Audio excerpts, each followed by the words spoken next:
Assalamu alaikum. My dear student, I hope all of you are fine. Today I am here to discuss second lecture, field of force. Field of force को discuss करने से पहले हम जरा इसके background को देख लेते हैं. लास्ट टाइम हमने देखे थे Newton's law of gravitation and Coulomb's law.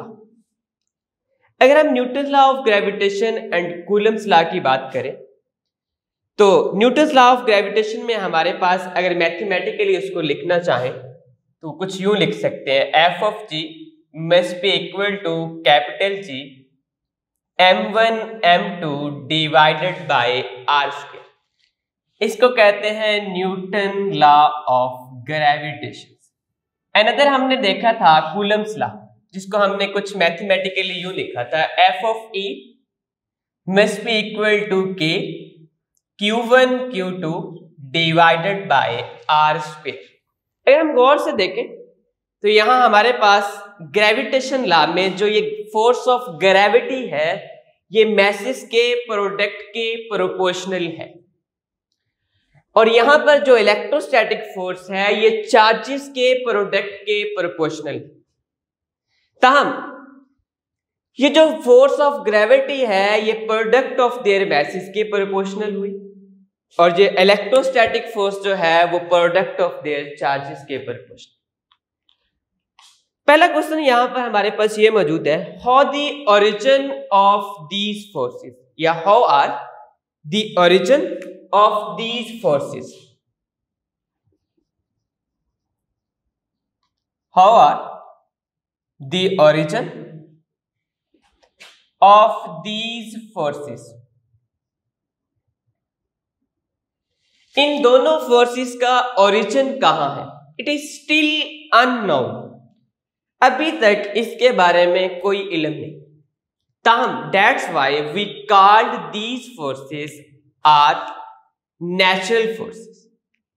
ताहम हम इनको नेचुरल फोर्सेस का नाम देते हैं या बेसिक फोर्सेस ऑफ नेचर का नाम देते हैं. Now there is another question, how these forces, how are these forces transmit from one mass to another or one charge to another. तब दूसरा क्वेश्चन हमारे पास ये है कि ये जो इलेक्ट्रोस्टैटिक फोर्स है ये ग्रेविटेशनल फोर्स है, इसमें मैसेज m1 से m2 में कैसे कन्वर्ट होते हैं और चार्ज q1 से q2 को कैसे ट्रांसफर होते हैं. तो इसके लिए हम देखेंगे फील्ड ऑफ फोर्स या इलेक्ट्रिक फील्ड. अब हम डिफाइन करते हैं इलेक्ट्रिक फील्ड को. Electric field, the space or region around a charge, the space or region around a charge in which it exerts a force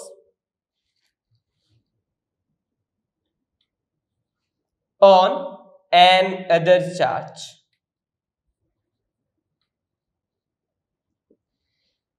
कोई भी स्पेस या reason किसी भी चार्ज के इर्द गिर्द जहां पर वो दूसरे चार्ज के ऊपर फोर्स लगा सके उसे हम इलेक्ट्रिक फील्ड कहते हैं. अब हम यहां पर एक अनदर डेफिनेशन है हमारे पास, electric field intensity. Electric field intensity. Mathematically हम इसको यूं डिफाइन कर सकते हैं. अगर मैं इसको लिखना चाहूं तो कुछ यूं लिखूंगा, F divided by Q nought, electrostatic force per unit test charge is called electric field intensity. अगर हम इसके यूनिट की बात करें तो वो होगा न्यूटन पर कूलम। फोर्स का यूनिट न्यूटन होता है और चार्ज का यूनिट कूलम होता है। इसका एक और यूनिट भी है अदर देन न्यूटन पर कूलम, उसको हम कहते हैं वोल्ट पर मीटर। इसको हम मैथमेटिकली प्रूफ भी करेंगे नेक्स्ट लेक्चर। अब हम चलते हैं electric field intensity due to point charge, इसका रिलेशन कैलकुलेट करते हैं। इलेक्ट्रिक फील्ड इंटेंसिटी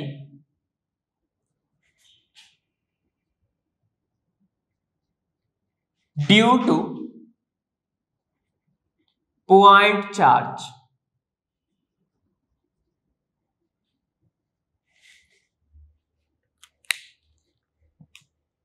ये हमारे पास इलेक्ट्रिक फील्ड इंटेंसिटी का मैथमेटिकल रिलेशन है।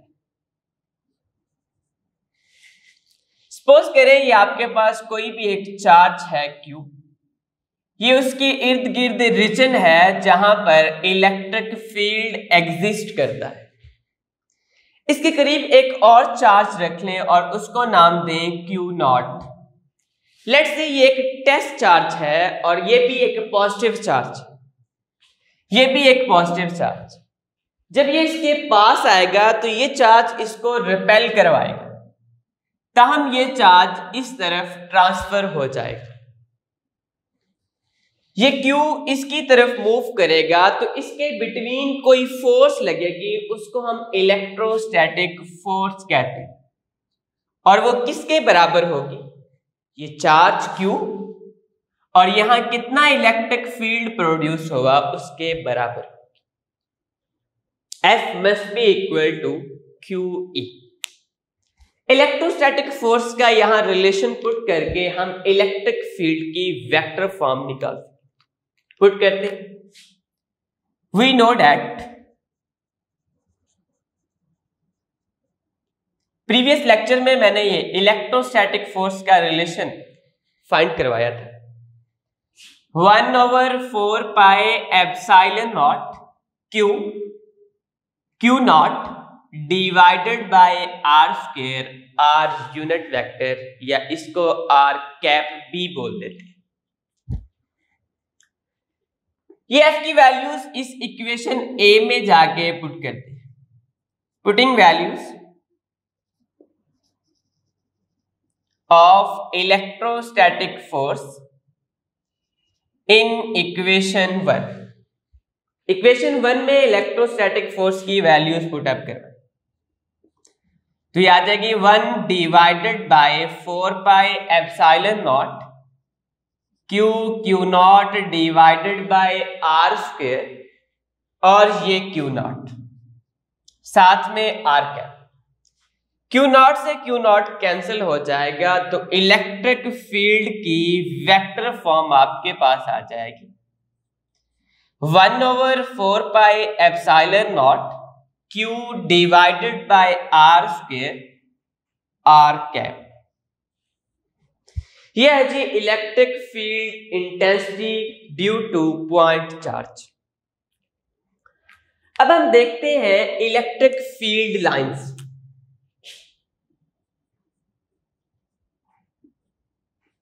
Electric field lines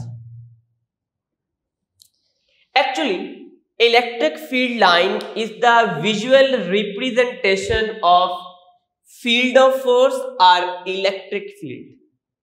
electric field line को अगर वाज़िया तौर पे देखना हो तो हम इलेक्ट्रिक फील्ड लाइंस को यूज करते हैं।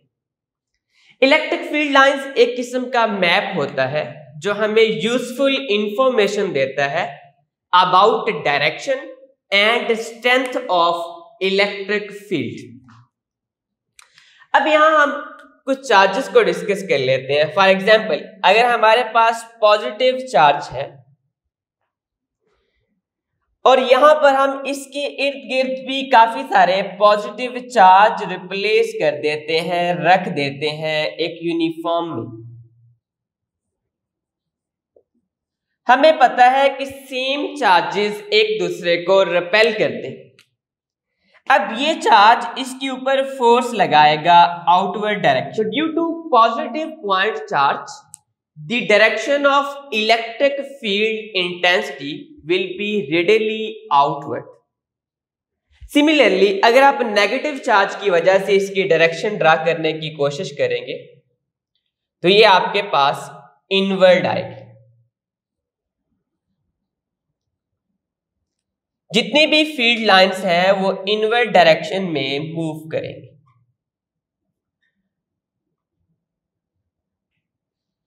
Due to negative point charge the direction of electric field will be radially inward.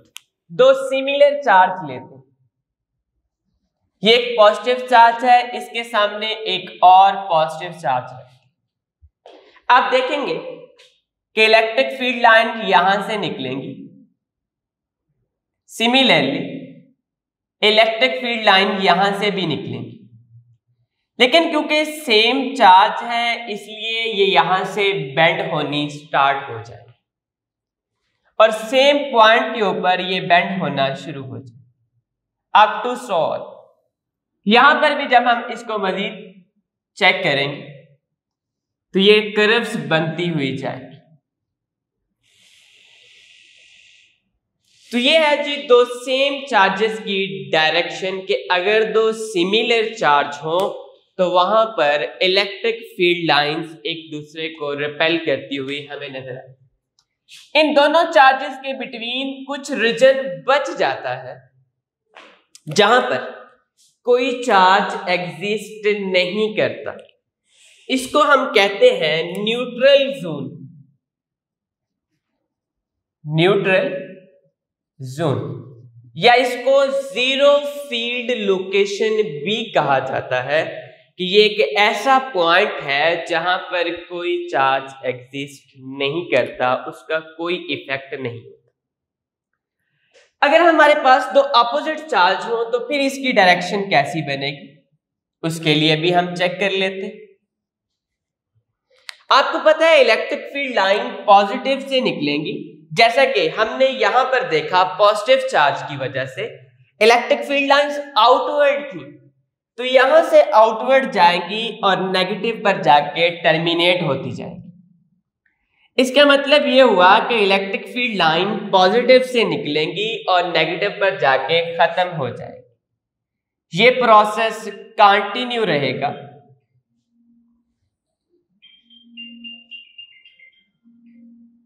Electric field line positive से निकलेंगी और नेगेटिव पर जाके टर्मिनेट हो जाएंगी। ये इसकी पहली प्रॉपर्टीज है।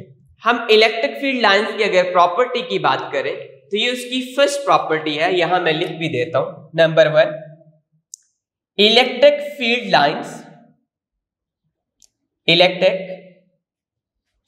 Lines originate from positive point charge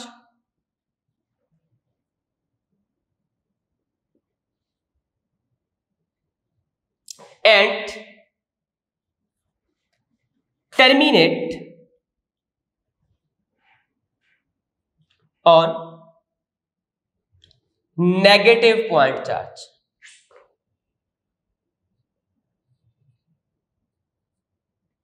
electric field line positive की वजह से ओरिजिनेट होती हैं और नेगेटिव पर जाके खत्म हो जाती है।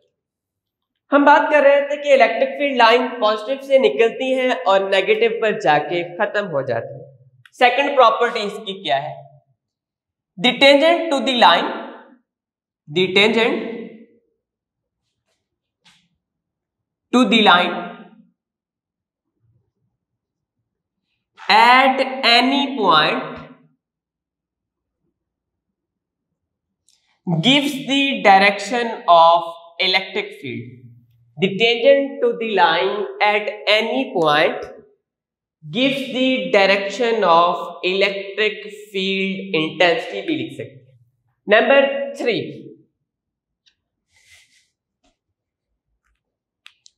the lines are closer where the field is strong. the lines are closer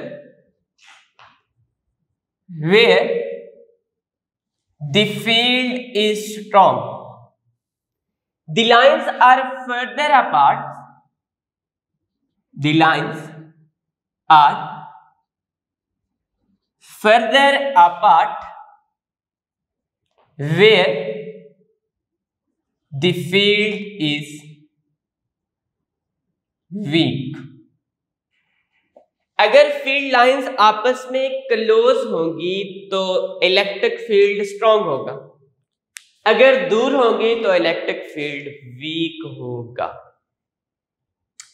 इसकी 4 प्रॉपर्टी है। आपकी एक्सरसाइज में क्वेश्चन नंबर 12.5 शॉर्ट क्वेश्चन भी है, लिखा हुआ है electric field line,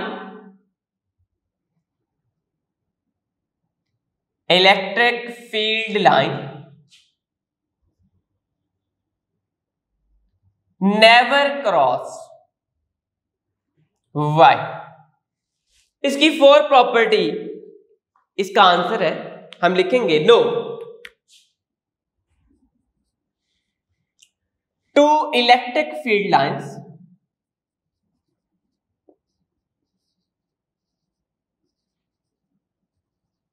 never cross each other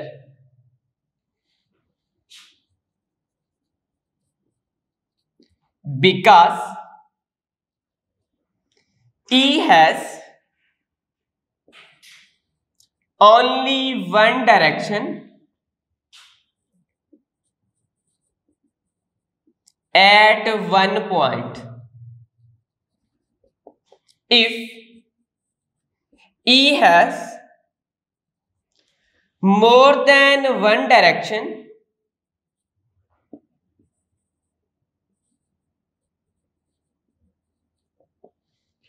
अगर E की एक से ज्यादा डायरेक्शन हो, if E has more than one direction at one point, then it is possible but physically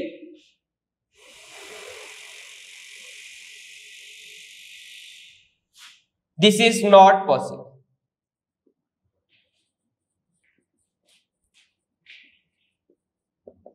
कहते हैं इलेक्ट्रिक फील्ड लाइंस की एक पॉइंट पर एक से ज्यादा डायरेक्शन नहीं हो सकती।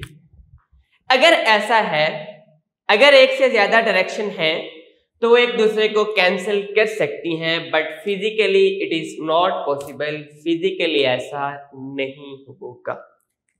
अब है जी, अगर दो ऑपोजिट चार्ज प्लेट हो आपके पास, लेट से यहां मैं एक पॉजिटिव चार्ज लेता हूं, एक ये प्लेट है जी आपके पास, एक अनदर यहां प्लेट ले लेते हैं due to negative charge. Electric field lines positive से निकलेंगी और नेगेटिव पर जाकर खत्म हो जाएगी। अगर आप अपनी बुक पे गौर से देखेंगे तो इसके आउटर एज कर्व बने होंगे। ये वो लाइंस जो इक्वली स्पेस है और पैरेलल है, यहां जो इलेक्ट्रिक फील्ड होगा वो यूनिफॉर्म होगा, और इसके जो आउटर एज हैं वो कर्व्स हैं, वो ड्यू टू फ्रिंगिंग फील्ड या इसको हम बल्जिंग इफेक्ट कहते हैं, इसकी वजह से इसके जो दोनों एंड्स हैं वो कर्व शेप में आपको नजर। That's all today lecture.